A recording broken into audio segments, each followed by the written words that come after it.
deste versículo, que diz: amo ao Senhor, porque Ele ouviu a minha voz e a minha súplica. Vamos orar.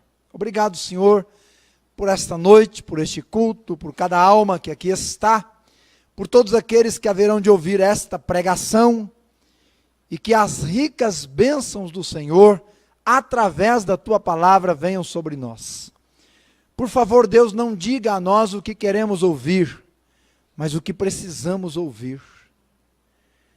Realmente, Senhor, mexa no nosso coração, ache-nos através da Tua palavra, encontre-nos pelo poder do Teu Espírito, ó Deus, nesta noite, através deste texto, através da Tua palavra que será explanada, de tal maneira, Senhor, que encontrados por Ti, abençoados por Ti, sejamos não só edificados, mas despertados, e novos rumos venham ser tomados em nossa vida.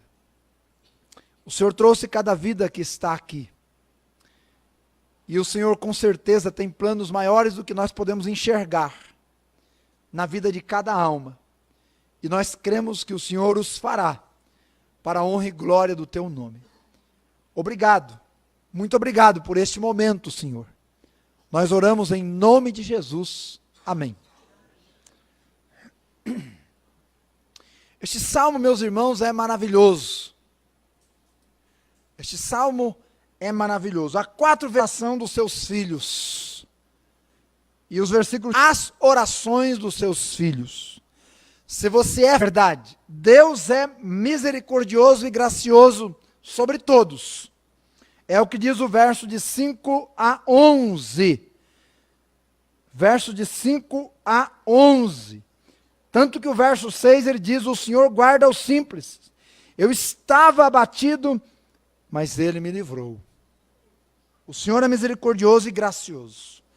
Terceira verdade, está nos versos de 12 a 15. Deus considera os seus filhos preciosos. É justamente por isso que nesse parágrafo do Salmo, nós temos o texto que diz: preciosa é à vista do Senhor a morte dos seus santos.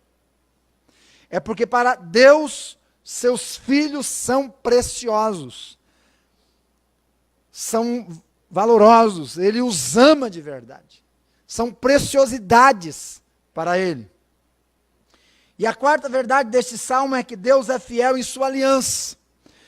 Então as promessas de Deus, elas se cumprem, porque elas estão baseadas não em fidelidades humanas, mas na fidelidade do próprio Deus.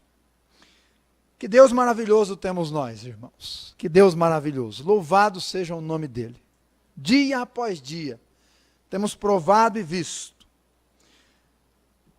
Temos experimentado as maravilhas do Senhor.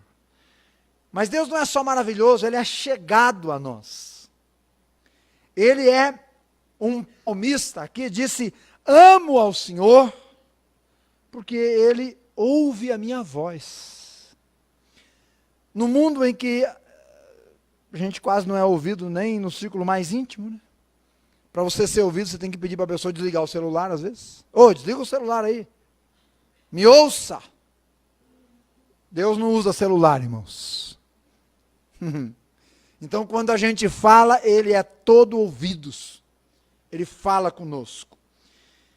E este é o primeiro motivo, não é? Ou é o motivo primário que eu quero destacar nesta mensagem. Ele ouviu a minha voz e a minha súplica.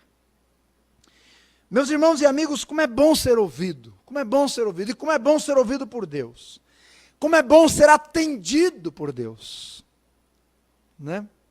Nesses dias ali no retiro, alguns irmãos estavam contando algumas bênçãos que Deus lhes deu.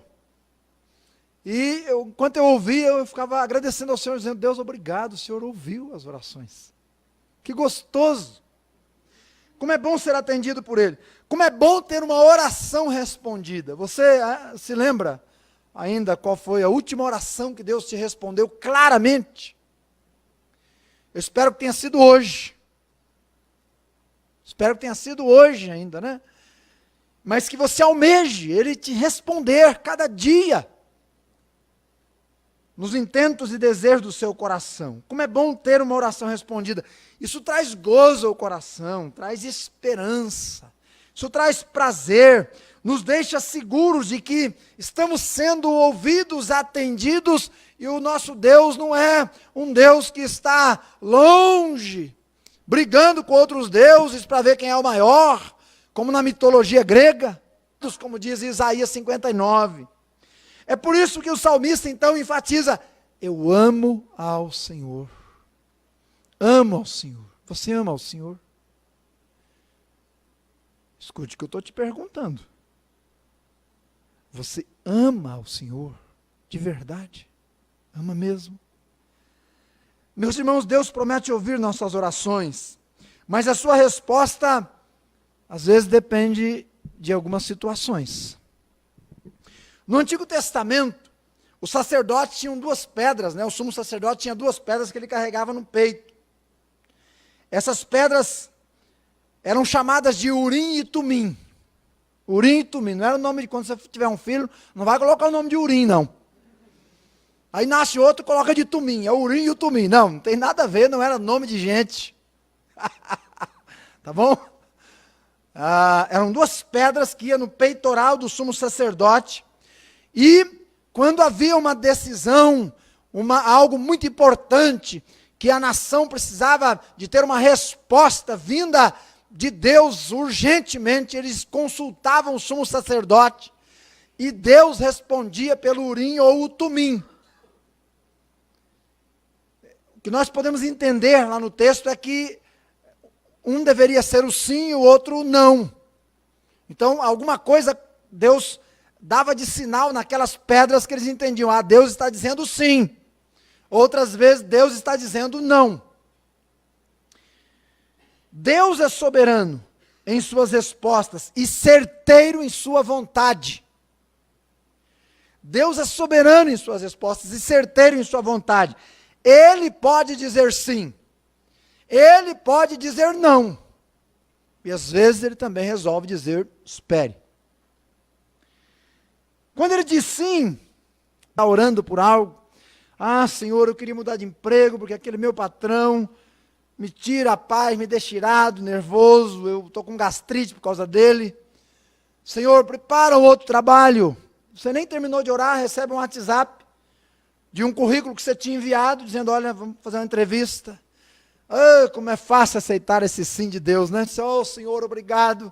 Pronto, você vai lá, faz a entrevista, muda de emprego, pega aquele patrão assim maravilhoso, acaba a gastrite, não é? Não é sempre bem assim, né?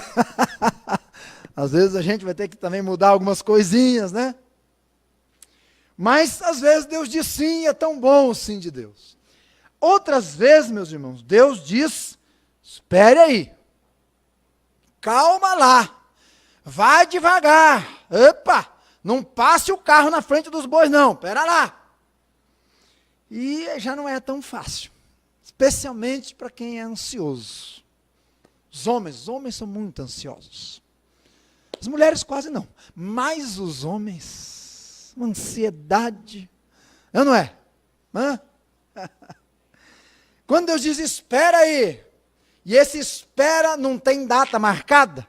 Então pode ser um dia, uma semana, um mês. Um ano, né? 3 anos,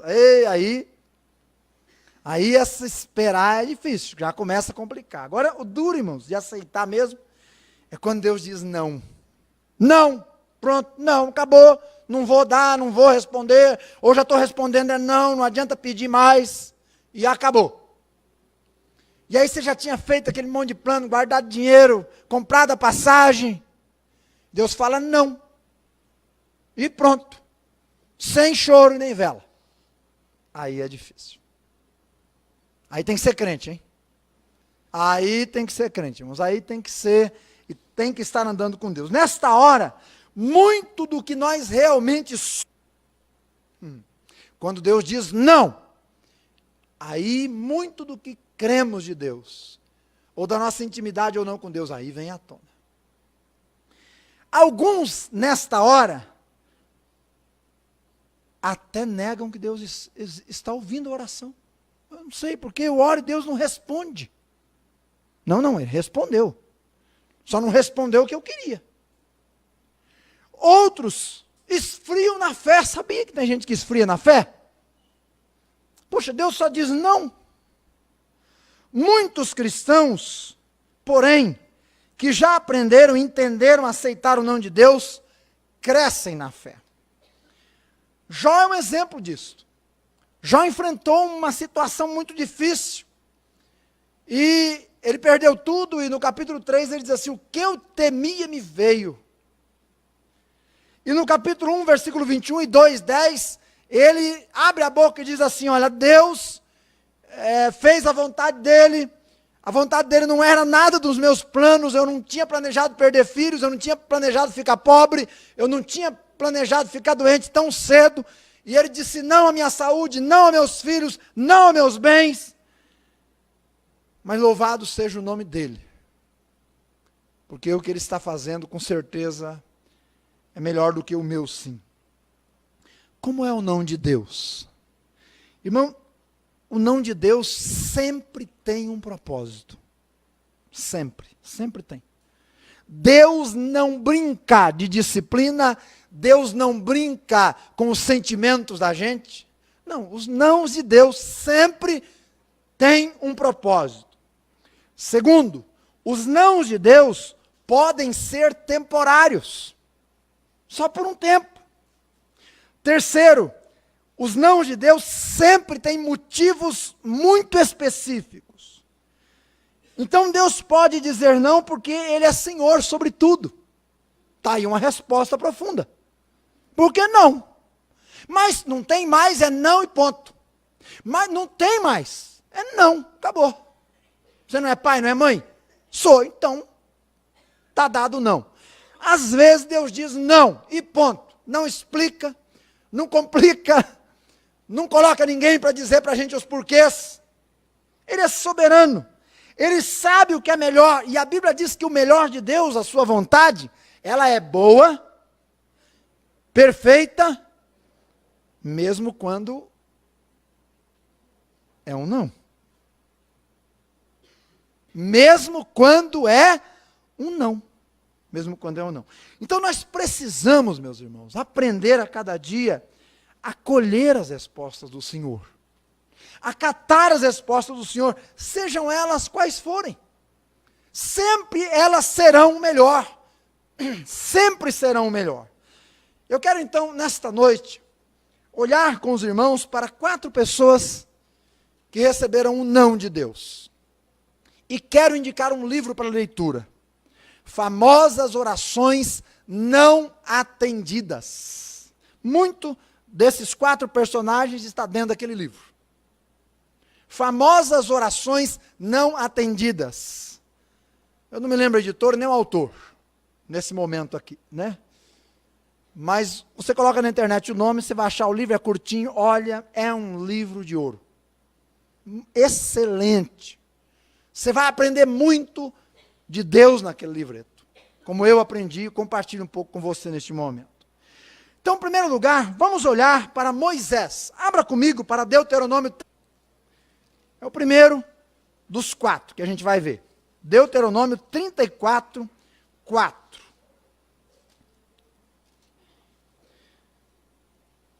Deuteronômio 34, 4, leio neste momento. E disse-lhe o Senhor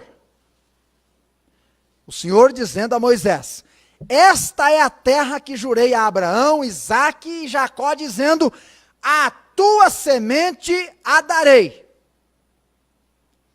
Veja agora o que ele diz a Moisés. Mostro-ta, para que vejas com teus olhos, mas você não entrará lá. Ê, momento duro, hein? Moisés, olha a terra, Moisés. Moisés, olha a terra, como é boa, como é linda, como é produtiva. Eu mostro para você, está aí, ó. Eu prometi, Moisés, sou poderoso para cumprir. Eu falei que ia dar a Abraão, Isaac e Jacó, está aí. O povo vai entrar lá. Mas você não vai. Ei, depois de 40 anos, esperando por aquele dia, enfrentando dificuldades com o povo por aquele dia. E de repente Deus diz, você não vai entrar na terra. Por que que Deus diz não? Porque num momento da história, Moisés desconfiou da providência soberana e poderosa de Deus, de que se ele falasse a rocha, ela daria água. Deus tinha mandado ele falar, ele não teve a paciência, não teve aquela fé suficiente, e ele bateu na rocha, e Deus disse, então porque você desconfiou de que eu sou o Deus provedor, pronto, você vai chegar na divisa, mas não vai entrar lá. Difícil, né? Difícil, irmãos. Às vezes, você faz toda a entrevista, cumpre todas as etapas. Na hora H, Deus fala, você viu como é bom o trabalho? Você viu como ganha bem quem trabalha lá? Você viu que tem plano de saúde? Você viu que tem vale transporte? Ticket de alimentação, 900 conto. Você viu? Ótimo. Mas você não vai entrar lá. É, meu amigo, nessa hora não é fácil, né? Como é que Moisés reage, irmãos? E é aqui o meu ponto nos 4 personagens. Como é que ele reage? Como é que eles reagiram?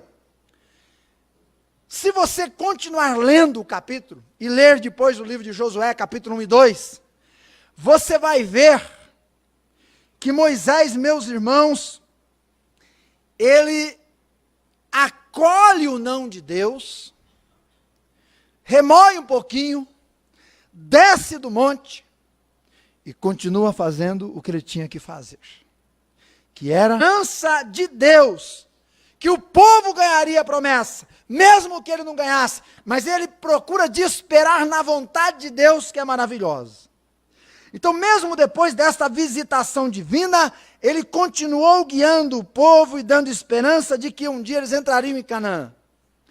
Uma forma de entender o não de Deus é depositar nele nossa esperança quanto ao futuro. Se ele está dizendo não para isso, você pode ter certeza que se você confiar nele, tem alguma coisa melhor. Tem algo melhor, com certeza. Muitas vezes, agimos sem sabedoria. E no momento de ira, perdemos uma benção. Você já disse para um filho, você já disse não para um pedido que um filho seu fez? Ah, com certeza, né? E tem que dizer mesmo, quando necessário. E como é que o filho recebe o não? A gente normalmente é assim, revolta, desespero. Tem uns que entram no quarto, começa a chorar, não é? Joelho no chão, bate a cabeça na parede, fica desesperado. Outros ficam irados. Mas por que não? Mas por que não? Outros ficam com pensamentos borbulhantes, procurando de pensar numa outra alternativa, de dar um jeito para reverter a sentença. Alguns até arrumam advogados. Não é? Passa uma meia horinha, vê o irmão mais velho. Ô pai, sabe aquela questão que o Luiz falou para o senhor? Não é? Olha, eu estava vendo, não vai ter tanto problema se o senhor deixar. Arruma até advogado. Não é? Ué, o que eu vou fazer?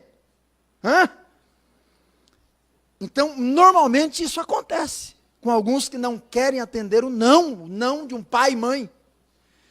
Mas não foi assim que Moisés reagiu e nem que nós devemos reagir ou receber o não de Deus. Meus irmãos, Moisés simplesmente continua a jornada. Ele continuou cumprindo a sua missão. Ele continuou atendendo ao Senhor. Ele seguiu adiante. E quando a gente diz, ok, Senhor, e continua a vida, isso significa que nós temos esperança que o não de Deus é melhor do que o nosso sim. E de que Ele de fato sabe o que está fazendo. E isto, meus irmãos, é esperar no Senhor. Quando a Bíblia diz no Salmo 37, espera no Senhor, é nos nãos dele também. Moisés realizou-se em cumprir o propósito de Deus para a sua vida, mesmo que não significasse entrar na terra. Ele realizou-se em ver o seu povo pronto para receber a promessa de Deus. Moisés alegrou-se e satisfez-se em ver a vontade de Deus ser feita.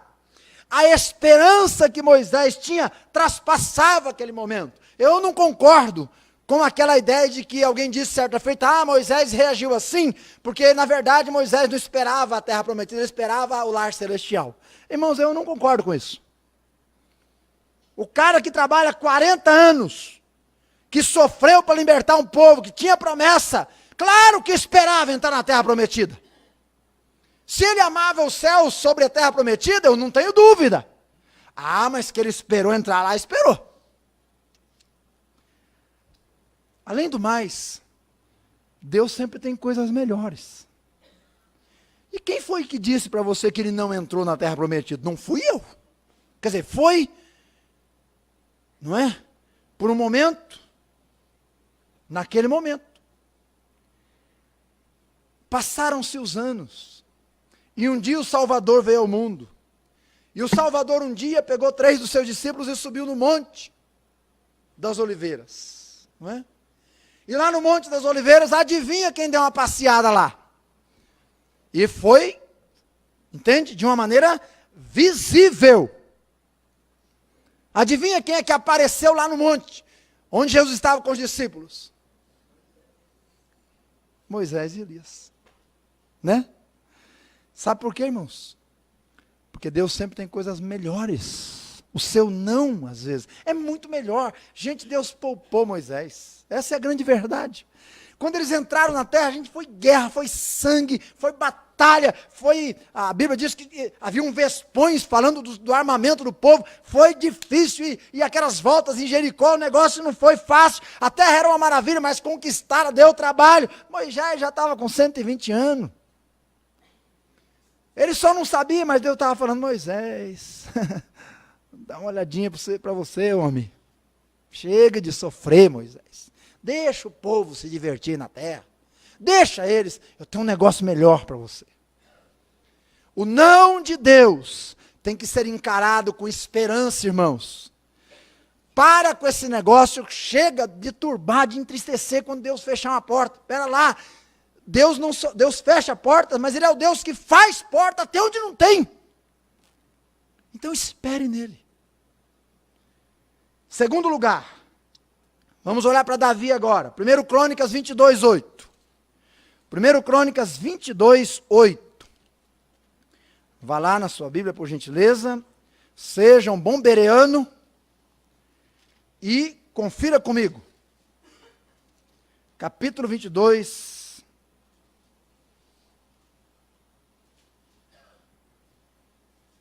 Porém, a minha palavra do Senhor veio dizendo, Davi, você derramou muito sangue e fez grandes guerras. Portanto, você não edificará uma casa ao meu nome, porque muito sangue tens derramado na terra perante a minha face. Você não vai construir, Davi, um templo para mim. Não vai. Você tem dinheiro? Você tem recurso? Você tem amizade? Você pode pedir um caminhão de cedro que no outro dia está na sua porta? Mas você não vai. Não vai. Pronto. Acabou. Está falado. Deus não deixou Davi construir um templo para ele. E por que Deus disse não? Porque Davi derramou muito sangue em guerras. E não foi fácil para ele receber esse não de Deus. Não é? Porque foi rei, porque tinha muito ouro, tinha muita fama, tinha muito amigo, tinha muito recurso. E você sabe quando a gente tem muito? E tem qualquer coisinha para ser feita, e fala, não, pode deixar que eu faço. Quanto é que precisa? Ah, pastor, estou precisando comprar um caminhão de tijolo para fazer reforma. Pera lá, vai lá no mercado, vai lá na casa que vende lá. E pode pedir, vou mandar entregar aí. Um dá, não quer dois não? Tem um cimento, tem a ferragem, tem aí, não tem? Vou mandar também. Tem pedreiro para trabalhar? Ainda não consigo. Não, pode deixar que eu vou pagar tudo. É fácil, né? Quando você tem. Eu vou fazer um templo para o senhor e vai ser um templo. Não vai ser uma igrejinha, não, vai ser o templo. Todo mundo vai olhar e vai dizer assim, meu Deus, coisa fabulosa, fantástica. E ele planejou, e ele estava animado. Aí ele foi orar a Deus. E Deus diz, Davi, você não vai construir. Mas Senhor, você não vai construir. O mais Senhor foi só meu, porque Davi não disse. Tá bom? Davi não disse. Note, meus irmãos, sabe quando a pessoa recebe um não me fecha a cara, a mua, 3 dias sem falar com a gente? Já ficou? 3 dias sem falar com o maridão aí? 3 dias sem falar com a mãe? Não, a mãe também não disse lá. Não, então também não lava a louça essa semana. Ah, não lava? A mua fica moado. Murmura. Não é? Deixa para lá. Davi não fez isso. Não. O que foi que Davi fez? Versículo 14 do capítulo 22. Eis que na minha opressão preparei, eis que na minha opressão preparei para a casa do Senhor 100.000 talentos de ouro, 1 milhão de talentos de prata, de cobre, de ferro, que nem conseguiram pesar, porque em abundância é. Também madeira e pedras preparei. Deixei tudo preparado. Está tudo preparado. Eu não posso construir, mas eu posso trabalhar para quem vai construir. Olha, irmãos, eu acho isso fantástico. Que humildade. Que coração. Não é à toa que é chamado de amigo de Deus, né? Segundo o coração de Deus. Em nossos dias entramos em muitas batalhas, acabamos ferindo pessoas, isto quebra relacionamentos, pode gerar amarguras, logo nossa intimidade com Deus fica comprometida, propósitos divinos acabam sendo retardados, porque deixamos de ouvir claramente a voz e a direção do Senhor. Mas quando tratamos nosso coração diante de Deus, do Deus de toda a terra, e seguimos em frente, e nos damos ao trabalho, abraçamos a causa, Deus vê. E tudo o que fazemos para o Senhor, 1 Coríntios 15, 58 diz que não é em vão. Não importa, não pensa, um dia virá. Gálatas 6,9 diz isso. Os irmãos já sabem que esse ano Deus me deu a responsabilidade da presidência da nossa associação. Mas o pastor Gilberto, que já vinha em várias gestões, era tido como certo para ser o presidente. Mas aprove ao Senhor deixá-lo descansar um pouco, me colocar ali. Irmãos, ele poderia simplesmente dizer, você é o presidente, agora corra atrás. E uma associação dá muita dor de cabeça, tem muito o que fazer, muito o que preparar, muita coisa. Mas o que foi que ele fez? Na semana seguinte, eu recebi um WhatsApp dele, e no WhatsApp dizia assim, pastor, te mandei algumas coisas que estávamos em mente, trabalhando, no seu e-mail. É para você usar. Eu fui correndo, abri o e-mail, eu estava mais perdido do que cego em tiroteio. Você viu barata quando toma a primeira chinelada? Se ela cai de perna para cima, então... Eu estava daquele jeito. Eu não sabia que direção tomar. Aí eu abri meu e-mail. Irmãos, tinha tudo lá. Todo passo a passo. Todo passo a passo. O que fazer, o tema da próxima associação, os preletores indicados, tudo. Ele fez todo o trabalho para que eu pudesse dar sequência. Como Davi fez com Salomão. Como um pai faz com um filho. Não é? Trabalhar para o Senhor, mesmo quando no momento temos um não dele, é sinal de que realmente confiamos no que ele está fazendo. Que ele sabe o que é o melhor. Ei, se parássemos às vezes de reclamar e dessemos-nos a trabalhar, viveríamos muito mais saudavelmente. O reino de Deus é maior do que nós. Somos apenas uma peça no grande quebra-cabeças de Deus. Será que já entendemos isso? Para cumprir um propósito, muitas vezes temos que aceitar nosso papel de coadjuvante naquela história. Foi exatamente o que Deus fez com Davi. Davi, no templo, você não vai pôr a mão. O Salomão é que vai construir. A prova da aceitação de Davi é que ele continua trabalhando e ele prepara tudo. Ele não chuta o balde, não joga para lá. Não é? Ele aceitou o não e continuou trabalhando. Continue, irmão, trabalhando. Você estava num departamento, Deus te tirou? Continue trabalhando. Você era presidente, agora você é o terceiro secretário. Né? Primeiro, segundo, terceiro, está lá na reserva. Continue trabalhando.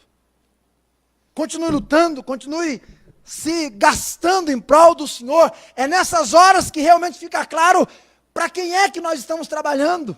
Se é para pessoas ou se é para Deus. E olha, meus irmãos, para Deus não importa se a gente está no banco de reserva ou se está lá na cara do gol. O que importa é estar trabalhando para o Senhor, fazendo para o Senhor. E foi o que Davi fez. Aceite o não de Deus com trabalho. Continue trabalhando, continue fazendo. Sabe qual é uma das grandes dores que o coração de um pastor sente? É o dia que uma ovelhinha chega e fala, pastor, estou indo embora. Eita, irmãos, dói, não dói, pastor Carlos? Dói. Dói mesmo, irmão, de verdade. A gente não brinca de pastorear, a gente cuida como queridos, filhos, ovelhas. Dói. Mas uma das coisas que nós aprendemos a fazer é, vamos continuar trabalhando. Vamos buscar outras ovelhas que ainda não são desse aprisco, que estão por aí precisando ouvir de Jesus. Vamos continuar. Aceite o não de Deus com trabalho. Deixe de reclamar e vá à luta. Com certeza. Vou andar aqui rapidão, senão daqui a pouco eu ouço uns não aí. Vamos lá, 2 Coríntios 12, 9, né? Vamos lá, rapidão. E disse-me o Senhor, a minha graça te basta, o meu poder se aperfeiçoa na sua fraqueza. A minha graça te basta. Paulo tinha sido elevado ao terceiro céu, viu coisas maravilhosas que não foi digno e permitido ele contar, não é? Paulo com certeza, não é? Doido para contar para alguém o que viu, não é? Aí Deus falou assim para ele, vou colocar um espinho em você, Paulo. Para você não se orgulhar do que você viu. Para você, ficar pianinho, baixar a crista, andar humildemente. Você não é melhor do que ninguém, foi graça o que eu te fiz, só isso. Tá aí um espinhozinho na carne para você. E o espinho não devia ter sido fácil não, porque a Bíblia diz que 3 vezes ele foi orar, ele foi clamar, ele foi, Senhor, tem misericórdia, Senhor, tira de mim isso aí, Deus. Senhor, me socorra, arranca esse espinho aí, Senhor. E o Senhor olhou para ele e disse, não. Não. Minha graça te basta. Ponto. É isso. Minha graça te basta. Deus permitiu um espinho para que ele não se orgulhasse. Como é que Paulo reage? Ele reage com graça. Ele reage com confiança. Quando a gente lê 2 Coríntios 12, do 7 ao 9, não é? Você pode fazer isso?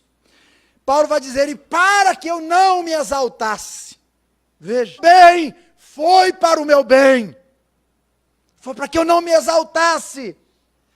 Meus irmãos, Paulo, antes de ser convertido, era grande. Pensa num homem inteligente.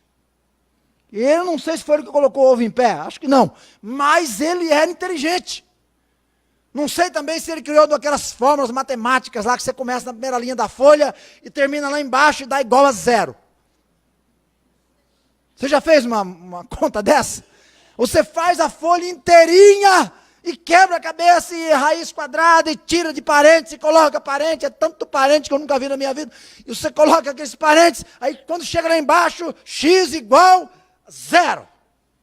Aí eu fazia aquela encrenca lá, e aí eu perguntava para o professor, para que isso aqui? Para eu quebrar minha cabeça, para dar igual a 0? E tinha alguns professores que eram bem sinceros, diziam assim, olha, nem eu sei, cara. Nem eu sei, está aí no livro, faz e pronto. Aprenda. Mas esses dias deram uma resposta que eu gostei. Disseram assim, olha, foi por causa de uns loucos desse aí, que hoje você tem sabão em pó, máquina de lavar roupa, carro movido a álcool, a gasolina e a gás. Foi por causa de uns doidos assim, né? Eu não sei se Paulo era assim, irmãos, mas ele era inteligente. O homem era catedrático, ele estava entre os grandes.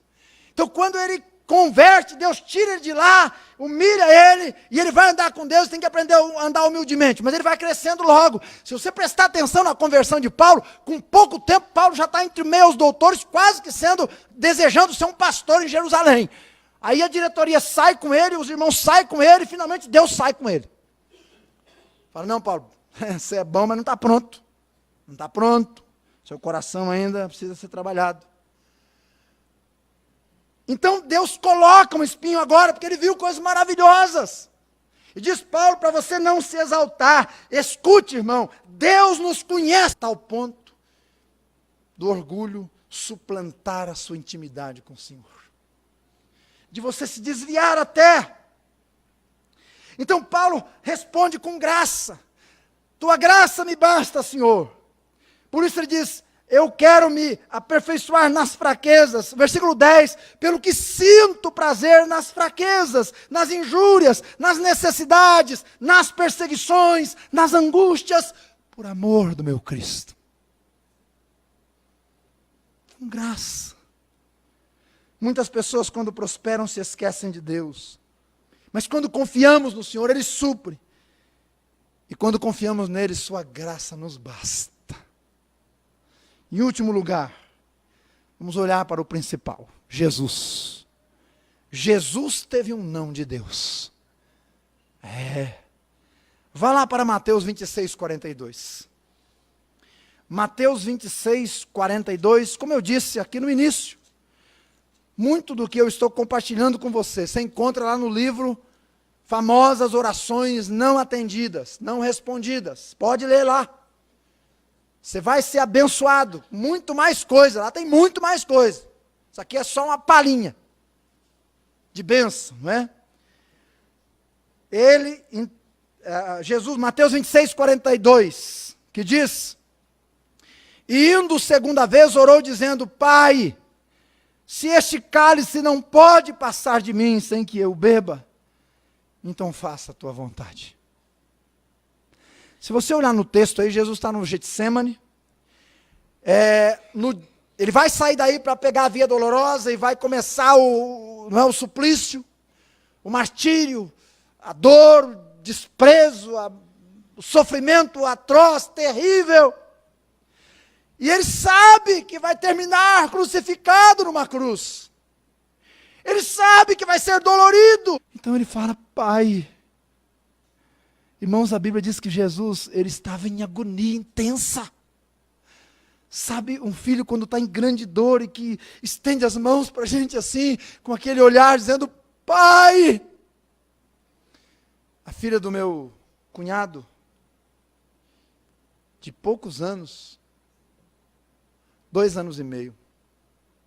Quando ela nasceu, logo depois apareceu um probleminha nela. Mas quando ela tinha 2 anos e meio, um dia, ela estava na escolinha já, né? Estava com a minha sogra. E aí, lá, é bom ter assessor assim, que daí você vai, né? Tá vendo, irmão? Isso é bom, viu? E aí, a minha sogra ligou para o meu cunhado rapidamente, dizendo, olha, vem buscar a fulana que ela não está bem. Ela não está bem. Ela amorteceu uma perna, amorteceu um braço, e vem rápido. E ele largou tudo, correu lá, catou a menina e levou para o hospital. Quando chegou no hospital, já não mexia mais o corpo. E quando ele conta isso para a gente, irmãos, ele disse que ele estava ali do lado da menina, e foi paralisando. Ela teve uma paralisação interna que foi morrendo. Na madrugada ela morreu. Parou tudo. Foi parando. 2 anos e meio. E ele disse que a maior dor, angústia, sofrimento dele é que ele via a menina ali, paralisada na cama, olhando para ele com o olho arregalado, já não falando mais, mas quase que dava para ouvir o interior dela, a alma dela, dizendo: pai, faz alguma coisa, pai. Pai, me socorre aqui, pai. Infelizmente o pai não pôde fazer nada. E ela morreu com 2 anos e meio. É mais ou menos o que acontece com Jesus. Ele sabe disso. Então, antes dele ir para a cruz, ele está no Getsemane e ele clama: pai, se possível for, não, vá para a cruz e morra no lugar dos pecadores. Vá para a cruz e morra no lugar dos pecadores. Não! O não de Deus pode fazer parte de um plano ainda maior. E de ter um propósito maior. Mesmo quando pode ser muito difícil. Como levar uma cruz. Você sabia que Deus disse não para o filho dele, para dizer sim ao pecador quando ele se arrepende? Você sabia que o pai deixou o filho morrer numa cruz para dar vida ao que crê? Você sabia que o pai amou tanto o mundo que deu o filho, o único filho, para ser pregado, abandonado, crucificado, para que todo aquele ser humano que se reconhece um pecador perdido, se arrepende e nele crê de todo o coração, possa ter o sim de Deus. Você sabia disso? Que se Deus tivesse dito sim, meu filho, não vou dar a cruz, você estaria perdido para sempre. Mas ele disse não, porque tinha um propósito maior. E hoje, se você crer de todo o coração, ele vai dizer sim, vai perdoar e te dar a vida eterna. Termino. 2 Coríntios 1:20 diz: porque quantas são as promessas de Deus, tantas nele tem o sim, porquanto também por ele é o amém para a glória de Deus por nosso intermédio. As promessas de Deus têm o sim do Senhor para nossas vidas. Se pedirmos algo a Deus segundo a sua vontade, podemos esperar no Senhor, um dia receberemos o melhor. Que feriu muitas pessoas, ou como Paulo, que tinha uma fraqueza e poderia se orgulhar, ou como o Senhor Jesus, que sofreu por um propósito maior, para poder dar vida àquele que nele crê. Logo, podemos entender o não de Deus, com esperança em sua vontade, com trabalho nos dedicando ao futuro, com graça nos sujeitando à maravilhosa graça e misericórdia sustentadora de Deus, e tomando a cruz para cumprir os propósitos eternos do Senhor. Portanto, se os nãos de Deus têm vindo como resposta a você, continue confiando no Senhor. O não dele é melhor e muito mais seguro que o nosso sim. Persevere no Senhor, vivendo um dia de cada vez. Pode ser que amanhã o não de hoje seja um sim. Pode ser que ele bata a sua porta. E pode ser que ele mostre a grandiosa obra que ele estava esperando em sua vida. Pode ser também que nós enxerguemos que se Deus nos tem dito não, poderíamos, se Deus tivesse nos dito sim, poderíamos ter caído em fracasso. O não de Deus pode ser a melhor coisa para a sua vida hoje. Mas o seu sim, pode ser a pior decisão a ser tomada.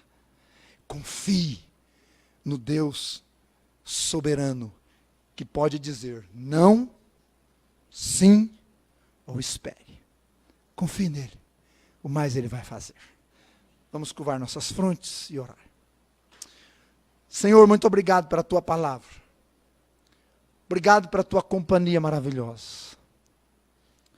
Eu tenho certeza que há algumas pessoas aqui esperando um sim do Senhor. Também tenho certeza que para algumas que estão aqui, o Senhor até agora disse não. E para umas outras, o Senhor está dizendo: espera aí. Senhor, não importando qual seja essa resposta, são que te atende, a termos um espírito que se submete, a termos uma decisão de continuar fazendo o que tem que ser feito, a termos, ó Deus, realmente uma fé que transpassa o visível e crê no invisível e espera o impossível. Tu Deus Todo-Poderoso, cuja vontade é boa, perfeita e agradável. Ajude-nos, Senhor, a cada um aqui, a acomodar-nos à vontade do Senhor. Enquanto você está com a sua fronte curvada, quero convidar você a tomar uma decisão. Eu creio em decisões diante de Deus. Sei que Deus tem feito muitas maravilhas e continuará fazendo. Então eu quero convidar você a tomar uma decisão. Decida hoje a não mais questionar a vontade do Senhor. A não mais murmurar quando Ele disser não. A não se orgulhar quando Ele disser sim.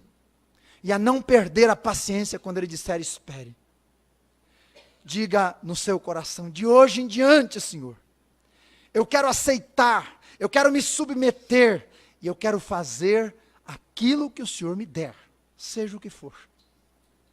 Decida. Aí, agora, fala isso para Deus, porque Ele está ouvindo. Ama o Senhor, porque Ele ouve a minha voz. Obrigado, Senhor, por nos ouvir. Obrigado por esta noite. Obrigado por cada alma. Com certeza o Senhor tem propósitos na vida de cada um aqui, vai cumprir. Com certeza há pessoas que estão sendo transformadas aqui para o teu louvor. Com certeza há pessoas que serão salvas para a tua glória. Com certeza há lares que serão transformados para o teu louvor. Que o Senhor abençoe e receba a glória nesta noite. Agora Deus leve-nos os que aqui estão. Em nome de Jesus. Amém. Graças a Deus. Vamos em paz. Quando o Senhor Jesus chamou meu coração, não fez um convite descuidado ou impensado. Não quis apenas ser gentil ou educado, mas deixou claro que havia algo importante a ser feito. Quando o Senhor Jesus